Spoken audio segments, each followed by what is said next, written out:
Hello बच्चों, welcome to ये विज्ञान। अब हम लोग पढ़ने वाले हैं आज लाइव प्रोसेस में मल्टी सेलुलर ऑर्गेनिज्म किस प्रकार से अपना न्यूट्रिशन करते हैं। ठीक है ना।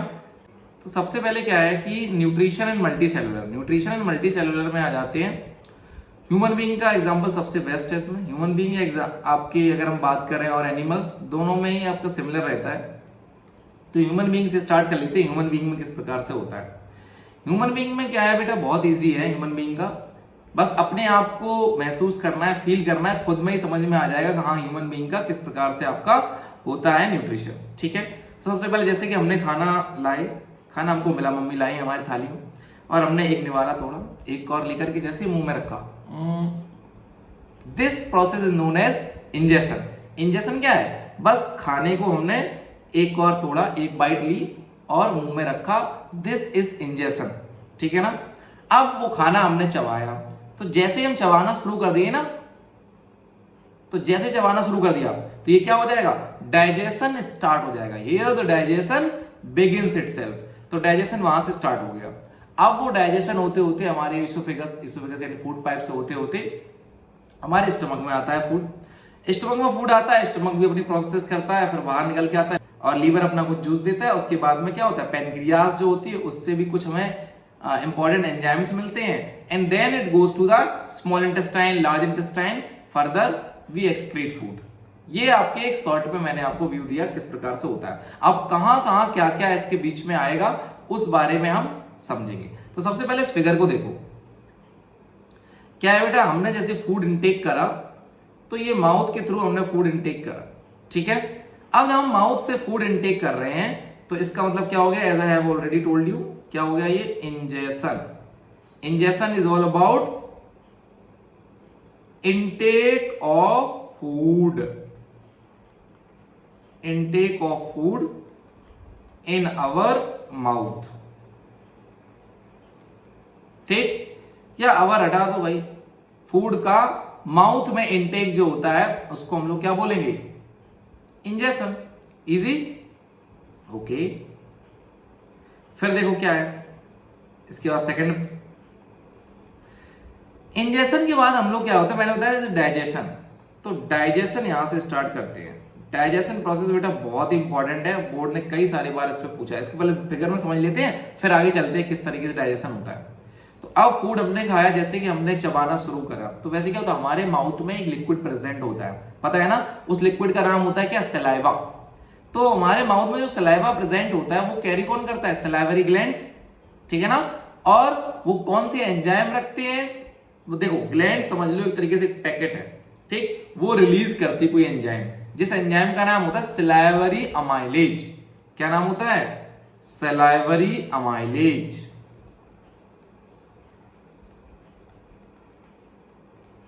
सलाइवरी अमाइलेज जो होता है वो हमारे फूड में सलाइवा को रिलीज करके, और हम खाना वो देखते हैं क्या कि वो आपका लिक्विड पार्ट जैसे मिलता है, तो हेल्प हो जाती है हमारे फूड को डाइजेस्ट होने में फर्दर। इसके अलावा इसमें और क्या होता है, सोचो।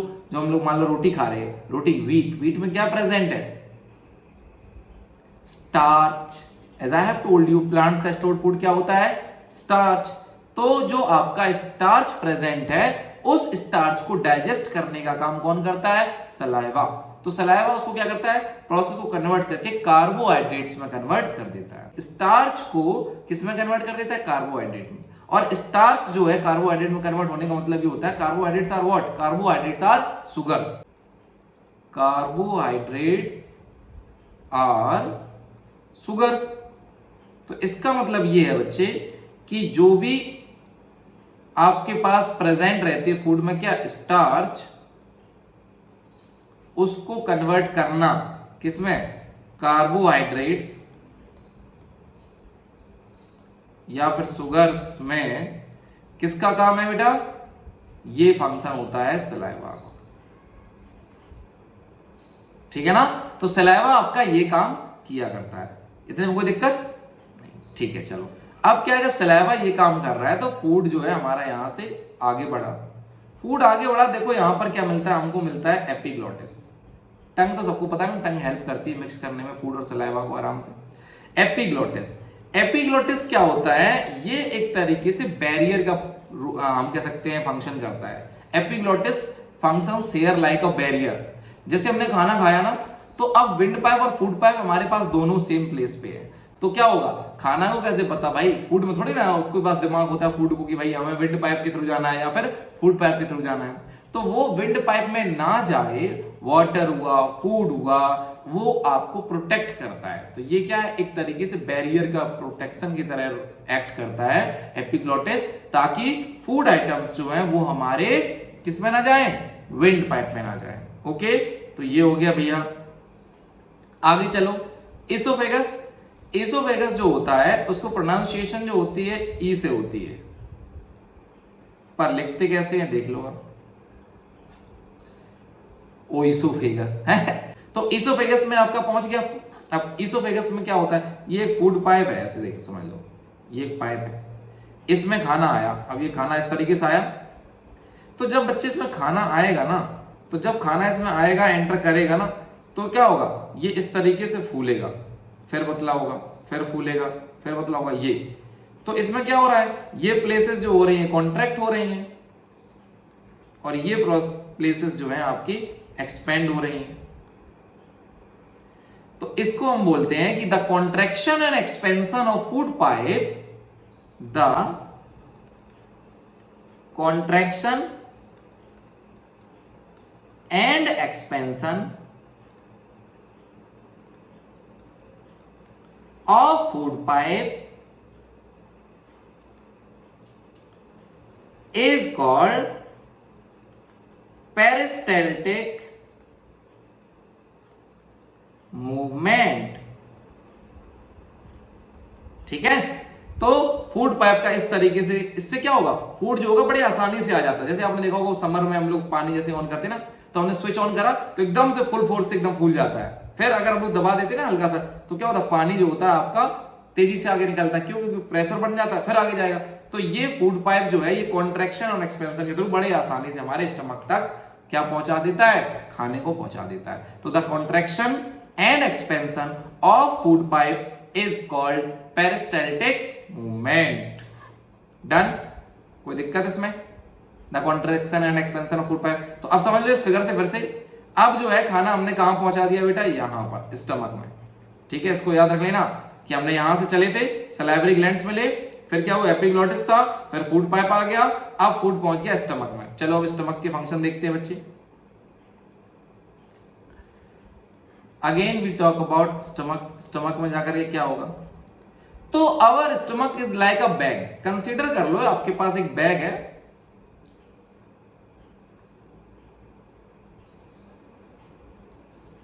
ठीक, इस बैग में बेटा ना इनर लाइनिंग एक डेवलप है। मान लो एक जूट का बैग है आपका, अब उसमें से मान लो आपने वाटर वगैरह भरना है, तो आप वाटर कैसे भर पाओगे जूट के बैग में, तो आप क्या करोगे, उसमें एक पॉलीथीन डाल लो, उसमें अंदर से और पानी उसमें भर लो, इस तरीके से। तो ये ना एक इनर लाइनिंग डेवलप होती है। अब देखो बच्चे क्या है ये इनर लाइनिंग, ये जो इनर लाइनिंग है ना, ये इनर लाइनिंग बहुत इंपॉर्टेंट है। ये इनर लाइनिंग होती है बच्चे म्यूकस। डाइजेस्टिव एंजाइम्स के 3 पार्ट होते हैं, जिसमें से एक होता है म्यूकस, इसमें भरा होता है कुछ इसके अलावा, जिसको अपन बोलते हैं क्या, HCl, हाइड्रोक्लोरिक एसिड, पढ़े हो ना, तो हाइड्रोक्लोरिक एसिड। और इसके अलावा यहां पर एक एंजाइम रिलीज होती है, उसका नाम होता है क्या, पेप्सिन। क्या होता है, पेप्सिन। तो स्टमक कंटेन 3 डाइजेस्टिव एंजाइम्स,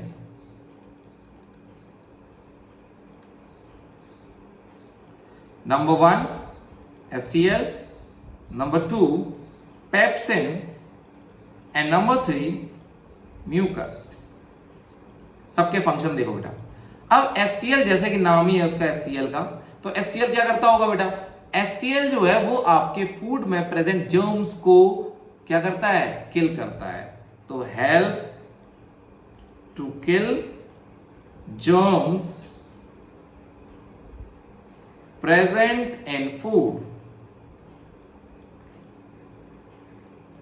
ठीक है, इसके बाद क्या होता है, पेप्सिन और म्यूकस। तो म्यूकस क्या है, मैंने क्या कहा, म्यूकस एक इनर लाइनिंग है जो HCl क्योंकि बेटा बहुत ही हार्श एसिड होता है, इसका pH 1 होता है ओनली, तो अगर HCl जो है आपका वो स्टमक में प्रेजेंट है तो स्टमक तो जल जाएगा, क्योंकि जो आपके एसिड्स होते हैं बहुत ही हार्श होते हैं, तो वो आपका जले नहीं। स्टमक को प्रोटेक्ट करने के लिए क्या करता है, म्यूकस एक लेयर फॉर्म कर देता है, जिससे आपका HCl का डायरेक्ट स्टमक से इंटरेक्शन नहीं हो पाता है। तो it is a protective layer, it helps to protect stomach, ठीक है ना। तो ये आपके म्यूकस का फंक्शन होता है। अब बात कर लेते हैं बेटा पेप्सिन का। तो पेप्सिन बहुत इंपॉर्टेंट है। पेप्सिन का क्या काम है, तो जैसे HCl बाहर आया, मतलब पेप्सिन को पता चल गया क्या कि आपके फूड आ गया है, तो HCl क्या करता है, सबसे पहले पेप्सिन एक्टिवेट्स, ये जान लो बहुत इंपॉर्टेंट है, only in presence of acidic medium, ठीक है ना बेटा। क्या होता है कि HCl जो होता है वो एक्टिवेट कर देता है किसको, पेप्सिन को। तो पहले HCl भरा नहीं रहता वहां पर, ठीक है ना, HCl भी रिलीज होता है जब फूड पहुंचता है, ठीक है। अब HCl क्या कर रहा है बेटा, एक्टिवेट कर देता है किसको, पेप्सिन को। अब पेप्सिन का फंक्शन जानो, तो function of pepsin is to break down या फिर डाइजेस्ट, किसको डाइजेस्ट करने में हेल्प करता होगा, प्रोटीन्स इनटू अमाइनो एसिड्स, ठीक है ना। तो प्रोटीन्स को आपके ब्रेक डाउन करता है किसमें, अमाइनो एसिड्स में, यानी फर्दर आपके डिवाइड कर देता है प्रोटीन्स को। समझ गए ना इतना। तो डाइजेस्टिव एंजाइम 3 टाइप्स की होती हैं, स्टमक में प्रेजेंट होती हैं, HCl, पेप्सिन और म्यूकस। HCl का फंक्शन होता है फूड को ब्रेक डाउन करना छोटे छोटे पीसेस में सबसे पहले, और जर्म्स को किल करना, ठीक है ना। ब्रेक डाउन भी करता है ये, break down of food into small pieces. इसके अलावा helps to kill the germs present in food. And third one, mucus का काम क्या है, म्यूकस का काम ये है कि प्रोटेक्ट करता है हमारे स्टमक की इनर लाइनिंग को, ताकि वो क्या डैमेज ना हो HCl की प्रेजेंस से। Then we talk about pepsin. Pepsin क्या करता है, पेप्सिन एक्टिवेट कर देता है, सबसे पहले पेप्सिन को एक्टिवेट कर देता है कौन, HCl। जैसे ही एसिड रिलीज होता है पेप्सिन एक्टिवेट हो जाता है। पेप्सिन फूड में प्रेजेंट जो आपके प्रोटीन्स होती हैं उनको डाइजेस्ट करता है किसमें, अमाइनो एसिड्स में। Done, okay. अब जो है बेटा देखो, इसमें यहां से हम लोग आ गए, स्टमक का फंक्शन हो गया पूरा। अब हम लोग क्या, लीवर देखो यहां से कनेक्टेड है ना, लीवर क्या है, यहां से क्या स्टमक से फूड यहां आया, यहां से लीवर से ये कनेक्शन है। तो अब इसका कनेक्शन देख लेते हैं हम लोग जल्दी से, क्या है देखो। तो जब लीवर, यहां पे लिख दो लीवर, तो जहां पे जो फंक्शन हो रहा है ना वो लिखो। लीवर कंटेन ना एक गॉल ब्लैडर, लीवर में प्रेजेंट होता है क्या, तो इट कंटेन्स गॉल ब्लैडर। मान लो लीवर इस तरीके से आपका होता है, इसमें यहां पर एक गॉल ब्लैडर प्रेजेंट होता है,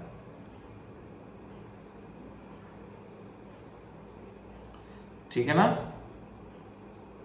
ओके, अब देखो यहां पर क्या हमको बच्चे देखने को मिलेगा कि गॉल ब्लैडर जो होता है इसमें एक जूस होता है, it carries a juice, name है डाइजेस्टिव जूस। डाइजेस्टिव जूस के नाम से भी जानते हो, और इसको अपन बोलते हैं क्या, बाइल। क्या बोलते हैं, बाइल। तो लीवर में जो आपका बाइल जूस होता है वो हेल्प करता है कुछ करने में। अब बताओ क्या करता होगा। अच्छा ये बताओ, जब फूड स्टमक से बाहर आया होगा तो फूड का मीडियम कैसा होगा, एसिडिक। क्यों, क्योंकि फूड स्टमक में जाकर के कैसा हो गया था, HCl से मिल गया था, और HCl जब मिल जाएगा तो क्या था, स्ट्रॉन्ग एसिड मिल गया। स्ट्रॉन्ग एसिड मिलने का मतलब ये हुआ फूड कैसा हो गया नेचर से, एसिडिक।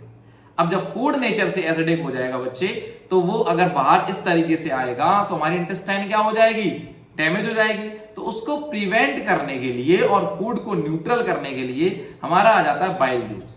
तो बाइल जूस बेटा नेचर से होता है कैसा, एल्कलाइन। तो जब एसिडिक फूड और अल्कलाइन इधर से नेचर में बाइल जूस मिलते हैं आपस में, तो ये क्या हो जाएगा, न्यूट्रल। समझ गए ना? तो अब फूड न्यूट्रल हो गया, अब फर्दर आगे जाएगा, इससे क्या होगा, डैमेज नहीं होगा। ठीक है ना? कितनी बात समझ गए? लिवर जो होता है उसमें क्या होता है बेटा, इट कैरीज बाइल जूस, जो कि क्या करता है, हेल्प करता है फूड को न्यूट्रल करने में। इसके अलावा बाइल जूस का एक और फंक्शन होता है जो कि डाइजेस्ट करता है किनको, फैट्स को। ठीक है, बाइल जूस और क्या करता है, फैट्स को जो होते हैं प्रेजेंट उनको डाइजेस्ट करता है। चलो भाई आगे देख लेते हैं। अब बेटा क्या हुआ, हम लिवर भी पढ़ गए। अब लिवर को पढ़ने के बाद देखो हमें मिला क्या, पैनक्रियाज। चलो देखते हैं पैनक्रियाज क्या है। पैनक्रियाज ना कुछ इस तरीके से आपके प्रेजेंट होती है स्टमक के ठीक नीचे। जैसे ये इधर बाइल जूस, इधर आपका लीवर होता है इस तरीके से, और इस तरफ से आपका स्टमक होता है। तो ये आपके जस्ट इसके नीचे प्रेजेंट होती है पैनक्रिया। पैनक्रिया में होते हैं आपके एंजाइम्स, जिनका नाम होता है बेटा पैनक्रिएटिक एंजाइम्स। और एन एंजाइम्स के नाम है नंबर 1, इसमें भी आपके 3 होते हैं बेटा, नंबर 2 एंड नंबर 3। सबसे number 1 is pancreatic amylase. Pancreatic amylase, ठीक। And number 2 is lipase, number 3 is trypsin. ठीक है ना, डन, कोई दिक्कत नहीं। पैनक्रिएटिक अमाइलेज, लाइपेज और ट्रिप्सिन। अब अमाइलेज से बच्चे याद करो, मैंने फर्स्ट जैसे ही बताया था, मैंने क्या बताया था, सलाइवरी अमाइलेज। मिला ना? तो अमाइलेज अमाइलेज सिमिलर लग रहे हैं, ऐसा नहीं लग रहा कि दोनों भाई भाई हैं। तो बस वैसे ही सेम यहां पर कोई फंक्शन चल रहा है। क्या फंक्शन चल रहा है बच्चे, देखते हैं अभी। तो सबसे पहले अमाइलेज का फंक्शन भी वही है, एक बार याद कर लो, खत्म। क्या, वहां भी आपके स्टार्च को कन्वर्ट कर रहा था कार्बोहाइड्रेट्स में, और अभी भी आपके जो रिमेनिंग स्टार्च कुछ बच जाता है तो स्टार्च को कन्वर्ट करता है किसमें, सुगर्स में। कौन, पैनक्रिएटिक अमाइलेज। सुगर्स को बेटा हमेशा याद रखो कार्बोहाइड्रेट्स। डन। फिर आ जाते हैं बच्चे हम लोग किस पे, लाइपेज पे। लाइपेज क्या करता है, लाइपेज का बहुत इंपॉर्टेंट रोल है। लाइपेज का रोल क्या है ये समझ लो। लाइपेज, एक सेकंड, लाइपेज को पीछे रखते हैं। फिर आ जाते हैं हम लोग ट्रिप्सिन पे। ट्रिप्सिन क्या करता है, ट्रिप्सिन करता है बेटा हमारे पास, जैसे पेप्सिन करता था ना फंक्शन, याद करो, वैसे ही ट्रिप्सिन करता है। पेप्सिन का काम था कि जो आपके प्रोटीन्स प्रेजेंट हैं उनको अमाइनो एसिड्स में कन्वर्ट करना। तो फर्दर जो आपके रिमेनिंग प्रोटीन्स होती हैं उनको डाइजेस्ट करने के काम में कौन आता है, पेप्सिन आता है। Proteins two amino acids. ठीक, अब बचा कौन है, लाइपेज। लाइपेज आपका क्या करता है बेटा, तो लाइपेज जो होता है वो हेल्प करता है हमारे फैट्स और फैटी एसिड्स को, हेल्प्स टू डाइजेस्ट फैट्स। ठीक है ना, फैट्स और फैटी एसिड्स दोनों के लिए हम कह सकते हैं, जैसे ऑयल वगैरह नहीं हम लोग खाते हैं, उनको ये डाइजेस्ट करने में हेल्प करता है, फैट्स और फैटी एसिड्स। ठीक है ना, डन। तो ये आपके पैनक्रिया के फंक्शन होते हैं। आगे ना हम लोग एक चैप्टर मिलेगा आपको, कंट्रोल एंड कोऑर्डिनेशन, उसमें हम लोग पैनक्रियाज के और भी फंक्शन पढ़ेंगे। अभी हम लोग जो देख रहे हैं ये सारे क्या है, हार्मोन्स उस तरीके के होते हैं, इस तरीके से ये लोग ग्लैंड की तरह एक्ट कर रहे हैं। तब हम देखेंगे एंडोक्राइन और एक्सोक्राइन ग्लैंड्स क्या होते हैं और उनके बारे में डिवीजन किस तरीके से क्लासिफिकेशन हुआ है उस बारे में। चलो अभी देखते हैं इसके आगे और क्या मिलेगा हमको। तो जब हमने पैनक्रिया पढ़ लिया बच्चे, तो याद करो सबसे पहले क्या पढ़ा था, पैनक्रियाज के बाद ये रही आपकी स्मॉल इंटेस्टाइन। चलो जल्दी से आते हैं स्मॉल इंटेस्टाइन पे। स्मॉल इंटेस्टाइन जो होती है ना बेटा इस तरीके से शेप में होती है, क्या है, स्मॉल इंटेस्टाइन। तो देखो स्मॉल इंटेस्टाइन आपके मान ले रहे हैं हम इस तरीके से है, ये ना इस तरीके से इसमें ये बने हुए होते हैं फिंगर लाइक प्रोजेक्शंस। तो स्मॉल इंटेस्टाइन में ये फिंगर लाइक जो प्रोजेक्शंस है ना, ये फिंगर लाइक प्रोजेक्शंस है, इनका नाम होता है विलाई। क्या होता है, विलाई। ठीक है ना, these are finger like projections. ये है बच्चों आपके फिंगर लाइक प्रोजेक्शंस। ये हेल्प करते हैं किसमें, ये हेल्प करते हैं आपके फूड को एब्जॉर्ब करने में और सरफेस एरिया को इंक्रीज करने में। चलो let us take an example कि अगर ये पाइप सीधा इस तरीके से होता, इसमें फूड जा रहा होता तो सिर्फ इधर टच हो रहा होता, इधर टच हो रहा था। अब क्या है, इस तरीके से बन गया। अब फूड इधर टच होगा पूरे में, ऐसे ऐसे ये जाएगा कि नहीं जाएगा। तो ये क्या है, ये आपका यहां दर्शा रहा है कि एरिया जो है आपका वो इंक्रीज हो गया, किसका, स्मॉल इंटेस्टाइन का। तो जो आपका फिंगर लाइक प्रोजेक्शंस यानी कि जो आपकी विलाई है वो क्या कर रही है, सबसे पहले विलाई के बारे में जान लो। स्मॉल इंटेस्टाइन जो होती है बेटा आपकी लेंथी होती है, नॉर्मल तो होती नहीं है, 6.5 मीटर लॉन्ग होती है। विलाई जो होती है आपकी इसमें प्रेजेंट होती है मिलियंस में प्रेजेंट होती है। इसका फंक्शन होता है to increase surface area of small intestine, और दूसरा फंक्शन होता है बच्चे कि to absorb nutrients present in food material. ठीक है ना। तो विलाई का फंक्शन दो होते हैं बेटा, एक तो सरफेस एरिया इंक्रीज कर देती है इनसाइड द स्मॉल इंटेस्टाइन, और दूसरा एब्जॉर्ब कर लेते हैं न्यूट्रिएंट्स जो भी प्रेजेंट होते हैं फूड मटेरियल में। डन। ये दोनों चीजें हमें बहुत अच्छे से आ गई। ओके, चलो अब देखते हैं इसके बाद में और क्या करता है विलाई। अब विलाई जो होगा, मान लो ये रहा आपका विलाई, इसने फूड जो है वो आपका न्यूट्रिएंट्स एब्जॉर्ब कर लिया। तो एक प्रोसेस होती है बच्चे यहां पर डाइजेशन के बाद, नेक्स्ट प्रोसेस इज एब्जॉर्प्शन। क्या होती है, एब्जॉर्प्शन। एब्जॉर्प्शन क्या है, to absorb nutrients present in our food items with help of villi। ठीक है ना, ये एब्जॉर्प्शन हो जाता है। इसके बाद हमारे पास आता है एसिमिलेशन, जल्दी से ये भी कर लेते हैं। एसिमिलेशन क्या होता है, एसिमिलेशन जैसे कि नाम से नहीं लग रहा है, एसिमिलेट होना यानी कि पूरे में मिल जाना। तो जब एब्जॉर्ब न्यूट्रिएंट्स, देखो बेटा जो ये विलाई थी ना, जैसे ये एब्जॉर्ब करती है तो यहां पर बहुत सारे नर्व्स होती हैं, ठीक है। तो जब ये फूड को एब्जॉर्ब कर लेती है, बाहर जैसे निकलती हैं, तो उनसे नर्व कनेक्टेड है स्मॉल इंटेस्टाइन से। तो वो जो एब्जॉर्ब न्यूट्रिएंट्स होते हैं उन नर्व्स के थ्रू ब्लड में, जो ब्लड ऑलरेडी बह रहा है उसमें साथ में चल देती हैं, ठीक है ना। तो एसिमिलेशन का मतलब क्या होता है, to mix the absorb nutrients in blood। ठीक है ना, to mix the absorb nutrients in blood, यानी ब्लड में एब्जॉर्ब न्यूट्रिएंट्स का मिलना, ये क्या हो जाएगा बच्चे, ये हो जाएगा आपका एसिमिलेशन। अब बताओ इतने में कोई दिक्कत, नो दिक्कत भाई, इसमें क्या दिक्कत है। एंड लास्ट वन इज, अब आ जाते हैं हम लोग लार्ज इंटेस्टाइन में।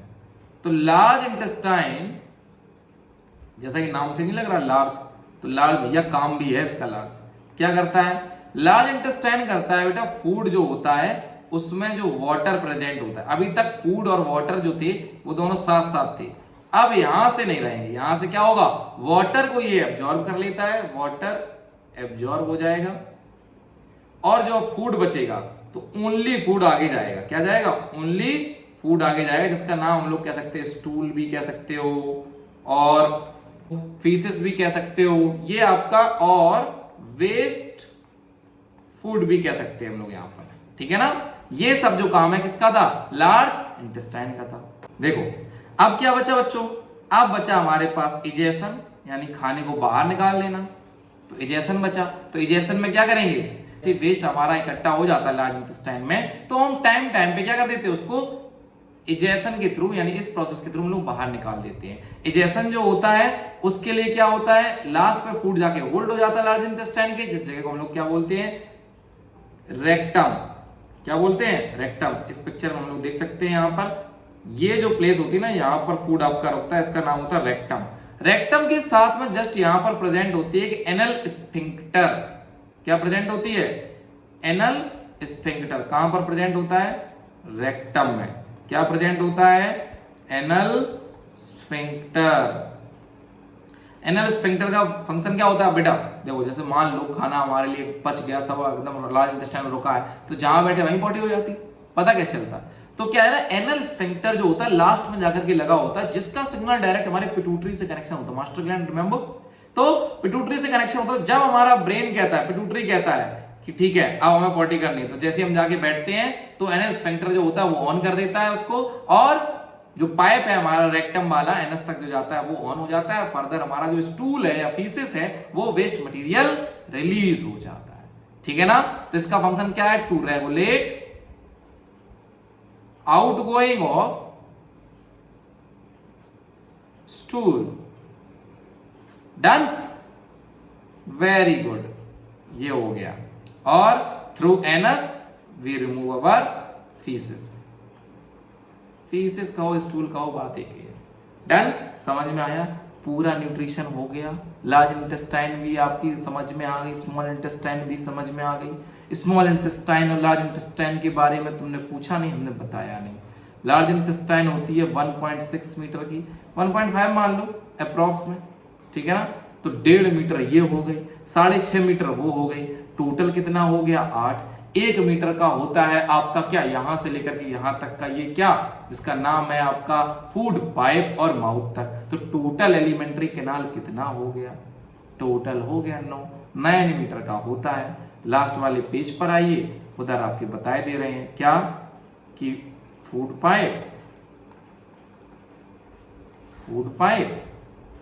प्लस आपका small intestine plus large intestine, यानी कि टोटल हो गई एलिमेंट्री कैनाल। और यहां आ जाओ 1 plus 6.5 plus 1.5 is equals to 9 metre, ये होता है, ठीक है ना। अक्सर कर बोर्ड वाले क्वेश्चन पूछ लेते हैं, क्या पूछ लेते हैं? पूछ रहे हैं कि why the animals those are having what grass as their food have long intestine than human beings. तो बच्चों वो खाते हैं घास, घास में होता है सेलुलोज, और सेलुलोज को पचने में लगता है टाइम। हम खाते हैं फूड, और फूड जो होता है हमारा नॉर्मली जो है आपका जल्दी पच जाता है, इसलिए हमारे लिए ज्यादा जरूरी नहीं है लॉन्ग इंटेस्टाइन होना स्मॉल। उनकी स्मॉल इंटेस्टाइन बहुत ही लॉन्गर होती है, तो उनकी स्मॉल इंटेस्टाइन 21 मीटर है, इंटेस्टाइन है स्मॉल वाली वो कितनी है? 6.5 मीटर। समझ में आ गया बच्चों? ये क्वेश्चन मैंने बता दिया है, इंपॉर्टेंट है, पढ़िएगा, पूछिएगा, और आगे वाले वीडियो हम लोग मिलते हैं इसके बाद, ठीक है ना। समझ में आ गया? तो this is all over for this lecture. Next lecture we will study new process, ठीक है ना। लैब प्रोसेस की ये आपकी एक पूरी न्यूट्रिशन कंप्लीट हो गई है। न्यूट्रिशन समझ में आ गया होगा, आगे हम लोग चलेंगे, अब नया पढ़ेंगे, नया सीखेंगे, नए दिन मिलेंगे। तब तक के लिए जय हिंद।